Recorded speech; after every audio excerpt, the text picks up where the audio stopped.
Welcome to Lumina Math Hub. We shall be looking at some past WAEC questions today. Let's start with this question on indices. And like you know, to solve questions on indices, when the bases are the same and you're multiplying, you have to add the indices. When you're dividing, you need to subtract the indices. Then if a power is raised to another power, you're going to multiply the powers together. So those are the three rules that apply to this question, and that's what we are going to do exactly. So let's start. Solution.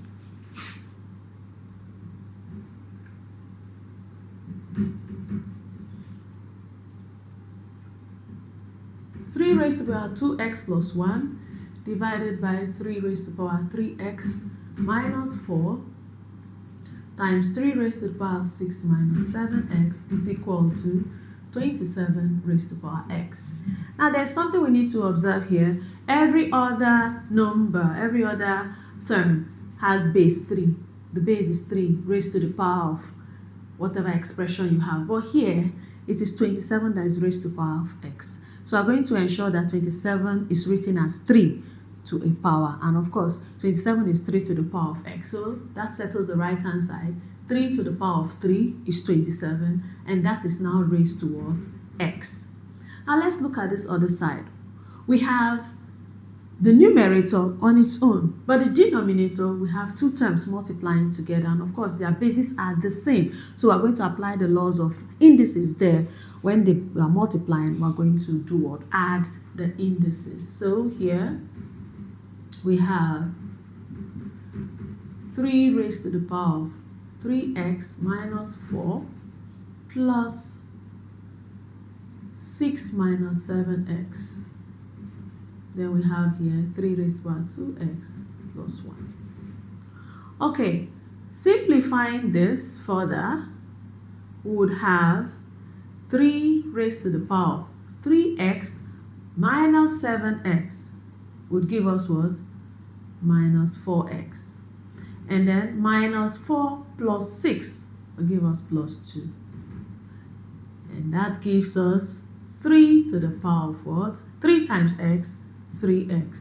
And then the numerator is still the same, 2x plus 1. Okay, so at this point, what do?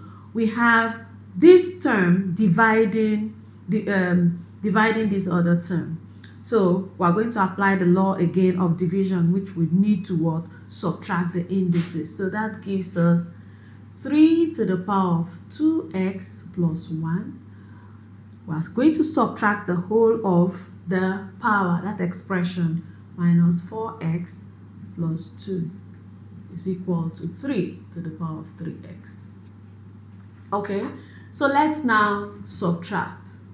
Opening up this bracket, we have 2x plus 1 plus 4x minus 2 equals 3 raised to the power 3x.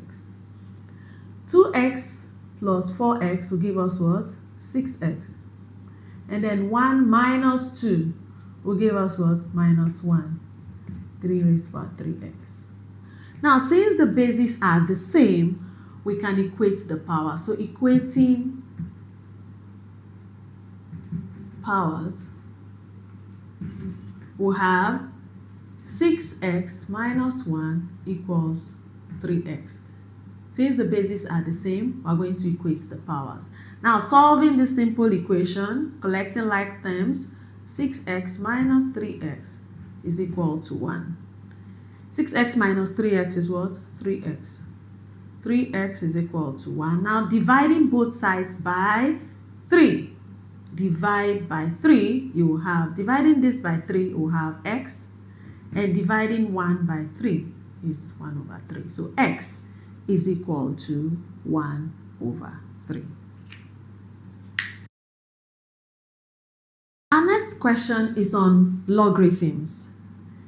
For logarithms, when you're adding two logarithms, what we do is, if the bases are the same, you're going to multiply the arguments.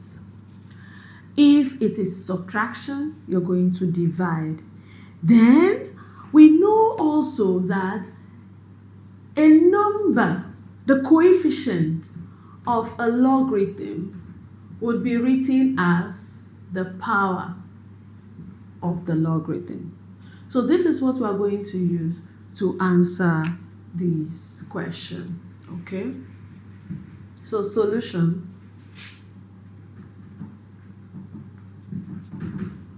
First, we have 1/3 log 125/8 minus 2 log 2/5 plus log 80/125. Now, like we said, the coefficient of the logarithm becomes the power of the logarithm. So we're going to rewrite this as log 125/8 to the power of 1/3 minus log 2/5 to the power of 2 plus log 80/125. We're going to simplify this further to give log the cube root of 125. Remember, in indices, when we have a fractional index, it gives us the roots. And since the denominator here is 3, you're looking at the cube root. If the denominator is 2, square root. Denominator is 4, fourth root, 5, fifth root, and so on. Okay, so we're having the cube root here. So we're looking at the cube root of 125, which is 5. And the cube root of 8 is what? 2. So this simplifies to be log 5/2 minus. Now, square of 2/5 is 4/25 plus log 80/125. So at this point, we can now apply the laws of logarithm. We have subtraction and we have addition. So write the logarithm. In the parentheses, you are going to write 5/2 divided by 4/25 multiplied by 80/125. Close bracket. So that will give us log 5/2 times 25/4 times 80/125. We're going to simplify. Okay, 25 will go into 125. That will be 5 times. 5 and 5 will divide. And then I have 4 will go into 80, 20. 2 will go into 20, I have 10. So that gives me log 10. Of course, this is a log in base 10. So log 10 in base 10, we're going to apply that law of logarithm that says when the logarithm is to its own base, the answer is what? 1. So this gives us as a solution as 1. So the value of the whole of this is equal to 1 because log 10 to base 10 is 1. We have a question here on circle geometry. 2 circles intersecting at x and y, and the center of the smaller circle is on the circumference of the bigger circle. Find an equation connecting A and B. Now, what we do here is, firstly, let's get our solution ready. Since this is the center of this small circle and we have an angle at the circumference, let's see if we can get an angle at the center. Let's do this.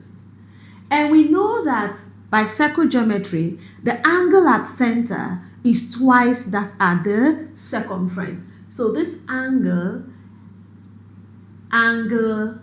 X O Y is twice angle B. So this is 2B. Now let's get back to the bigger circle. This now, let me use this as A and B. AXOY is a cyclic quadrilateral. And we know that the angles, the opposite angles of a cyclic quadrilateral are supplementary. That means A plus 2B would be what? 180 degrees. That is the equation connecting A and B.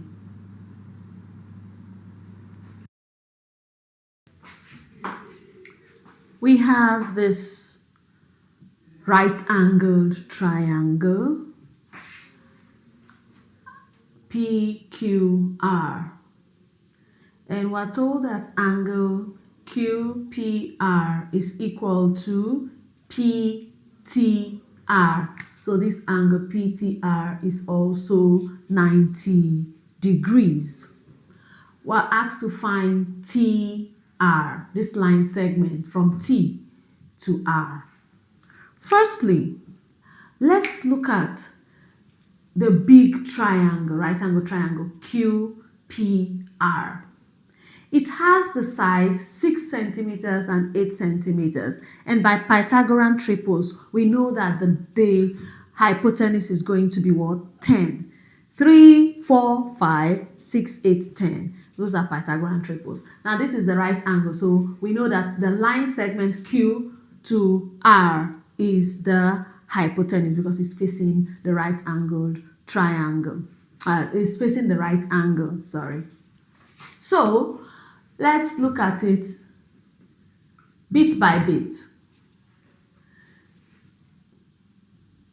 QR squared is equal to 6 squared plus 8 squared, and that is 36 plus 64, which is 100. So QR is the square root of 100, and that is 10 cm. So Q to R is 10 cm.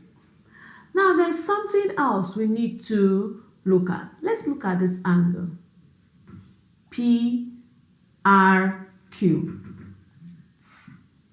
Angle PRQ. For us to find angle PRQ, let's look at the big triangle. This is the opposite, and this is what? The adjacent, and this is the hypotenuse.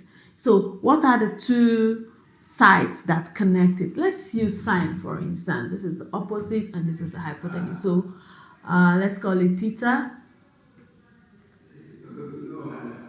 Sine theta is equal to 6/10.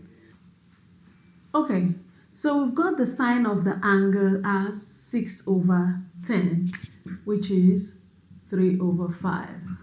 Now the cosine of this angle is what? The adjacent over the hypotenuse, and this is the adjacent. The hypotenuse is 10, so 8/10, which is 4/5. Now let's consider this small triangle. The small right angle triangle PRT. Remember, this is theta. We want to find TR. That's the question. Find TR. Now let's consider the sides of this right angle triangle. TR is the adjacent and PR is the hypotenuse.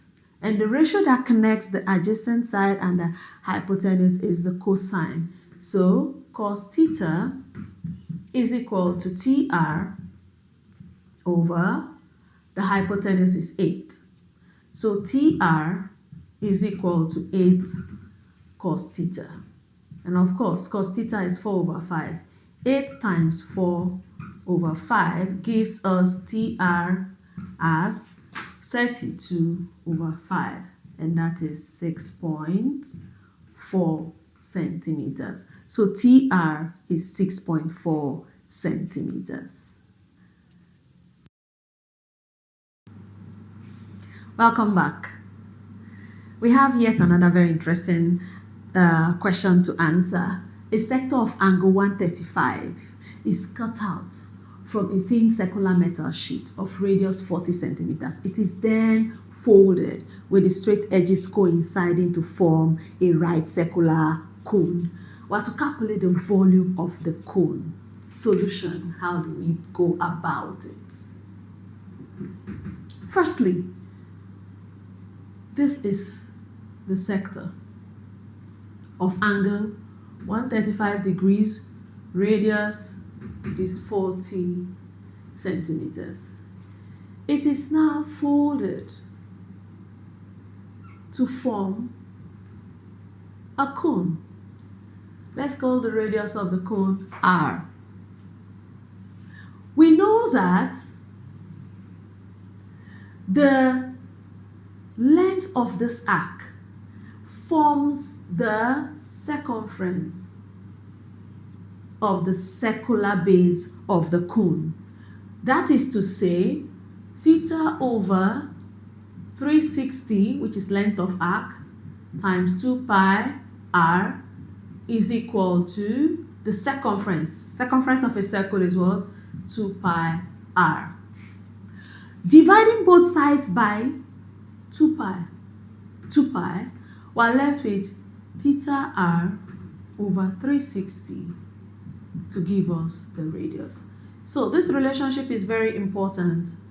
When a sector forms a cone, the radius of the cone becomes the angle of the sector times the radius of the sector divided by 360. So R would be 135 times 40 divided by 360. 40 into 360 is 9. 9 will go into 135, 15. So the radius of the cone is 15 centimeters. So if we have this as 15 centimeters, the slant height, which is this, is 40. Then we can find the height of the cone using Pythagoras. So the height of the cone is 40 squared minus 15 squared. That's 1600. Take away 15 squared is 225. So this is equal to 1375, and h is the square root of 1375. But we are asked to find the volume of the cone, and the volume of the cone is 1/3 pi r squared times the height. So using our calculator now, we're going to calculate the volume of the cone.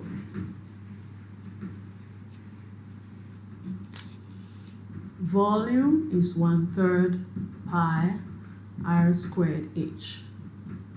1/3 times 22/7 times radius 15 squared, and of course the height is the square root of 1375, and we can use our calculator to find that. So